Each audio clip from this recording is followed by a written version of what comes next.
G'day everyone. Day 9. Folded Cascode transimpedance amplifier. This is a circuit that I actually came up with a while ago. I built a couple of different versions of it, but it's a TIA with about 10 kilo ohms of transimpedance, and it has a bandwidth exceeding 10 megahertz. You can get it to go more than 30 megahertz, and probably even more if you use better transistors. But I'm using MPSH10 and MPSH81, NPN and PNP RF transistors. It's for amplifying signals from photodiodes or some other kind of essentially current source, charge sensitive kind of amplification. This is a compensation capacitor for the values shown, and with a BPW34 with a reverse bias of, well, at least the supply voltage, which this is designed, and we'll talk about in a minute why it's using a cascode and folded cascode. 500 femtoamperes or femtofarads, or about half a picofarad, is about right to compensate the amplifier for the gain peaking that you normally see with transimpedance amplifiers if you don't. So that's a result of the capacitance. Here to ground, you need to have a little bit of capacitance through the loop to compensate the gain peak associated with that. But it's a pretty straightforward circuit. It simulates pretty well, and the simulation's pretty accurate. The biasing, there's no emitter resistor here, so the biasing can be a little bit finicky. You might have to play with this resistor here depending on your transistors. If this transistor's cut off, just play with this resistor until it actually has about the same current in each of the legs here. When there's no light, no input current, when it's quiescent. But it uses this general idea of folding. So Cascode, you may have seen before, use a transistor stacked above a normal amplifying transistor to hold the voltage across the collector emitter voltage constant, and that removes, or at least greatly mitigates, the Miller effect, right, where you've got capacitance from the collector to the base, and that causes a feedback that reduces the gain at high frequencies. If you hold the voltage constant, then the capacitance doesn't have any signal to send here, and then you can extract the signal somewhere else. We're using so because it's transimpedance, current to voltage, but basically you can use this it's used on chip actually quite a lot for particularly the folded configuration. So the only difference between this and a normal cascode, where you'd have the transistor stacked between the supply rail and the device maybe on the bottom, by folding it, you can reduce the voltage that you actually need to run the circuit at. So you have a current source of some description. That can be a resistor, which is what it is here. It's just a 100 ohm resistor in this circuit, but it can be some kind of current mirror, or maybe a FET, or any other way of having a fairly constant current, which will improve the gain of things if that's kind of stiff. But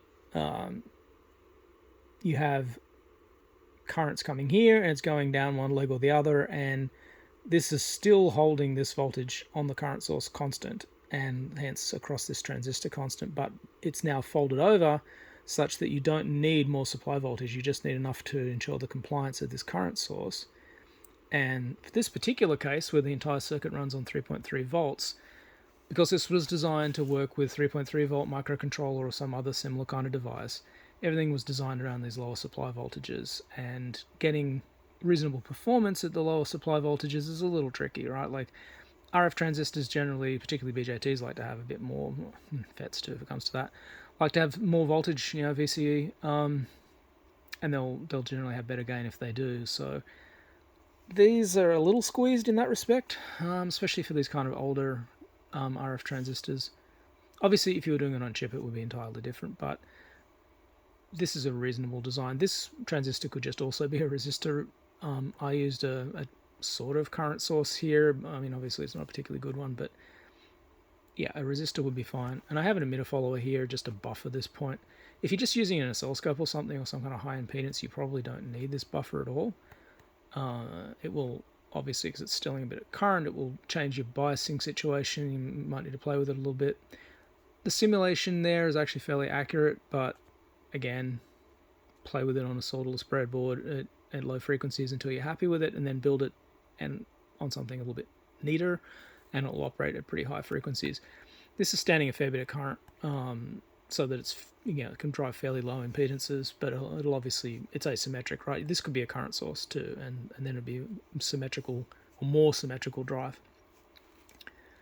But yeah, the real advantage of this is, it's pretty fast. If you used even better transistors, you could go a lot faster. It's good for digital transmission of, you're using light.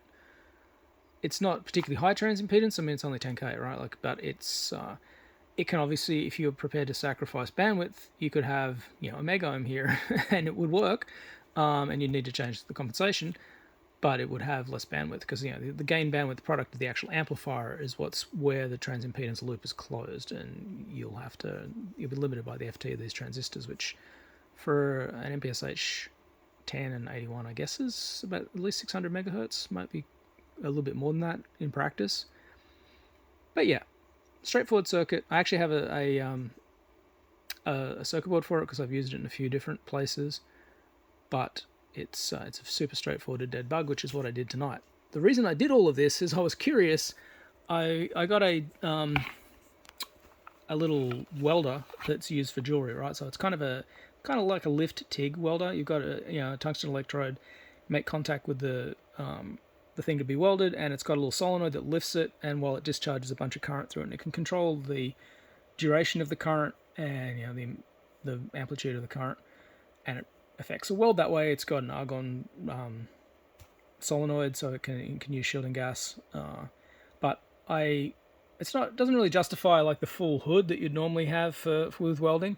So these little glasses that you can get for kind of TIGging are kind of handy for it, but they're not particularly fast. Now these are a cheap pair. I think they're like $17 on Amazon or something, but they seemed slow when I was using it. You won't get like a flash burn from it, but it's definitely, you can tell that they're a lot slower than the hood. So I wanted to measure that and quantify it. Now these are slightly more expensive pair. I think they're like $30, and they are quite a bit faster. And the way I measured that is I just got an LED here hooked up to the signal generator with 1 hertz, so I'm just producing a flash of light. These will respond to the edge of that light. You can see it darkening there. So what I can do is use the light from my microscope going through to the amplifier, which this is the practical implementation of the amplifier here. This also has an additional gain stage, which I'm not using at the moment.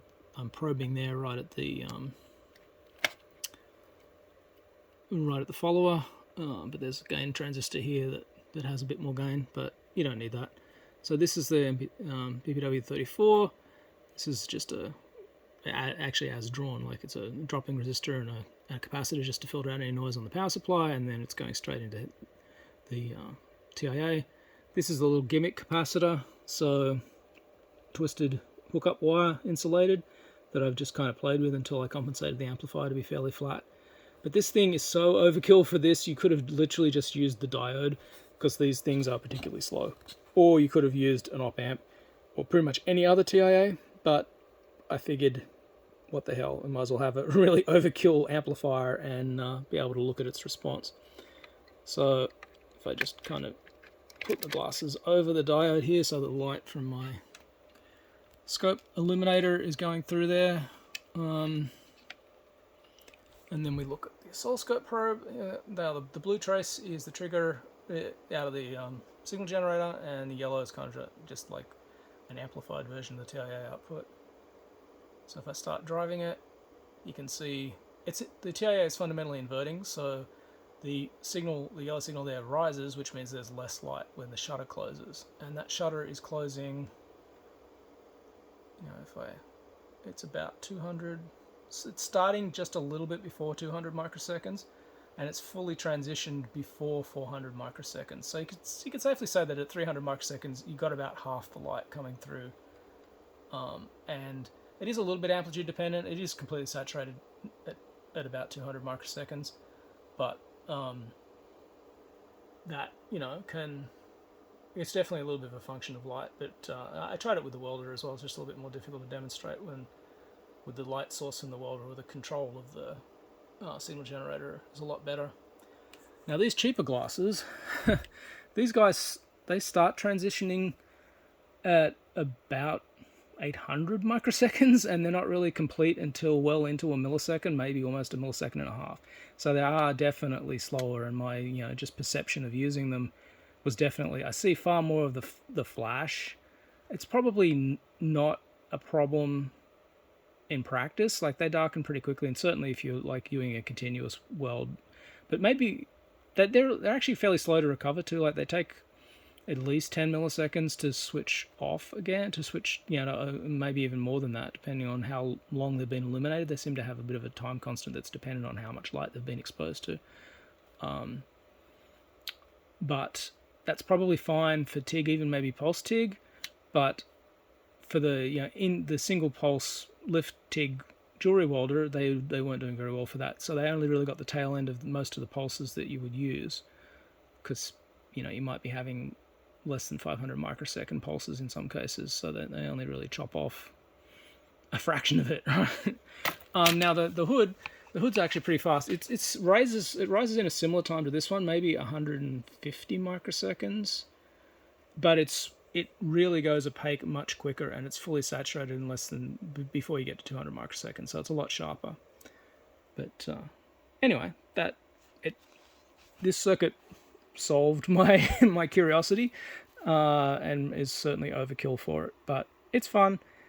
You should probably build it and play around with it on a solderless breadboard. It'll be fine. You can build it with any kind of PNP and NPN. I just happen to use those transistors for speed, but if you only need tens or hundreds of kilohertz, actually you'd probably get a couple of megahertz out of 2N3904 and 3906s. That's actually what I prototyped it with the first time I ever built it, and the biases were a little different, and at one point I had just a resistor in here. All of that works. It's not particularly fussy. Just, Ohm's law and an oscilloscope, and you'll be fine. Alrighty. See you tomorrow.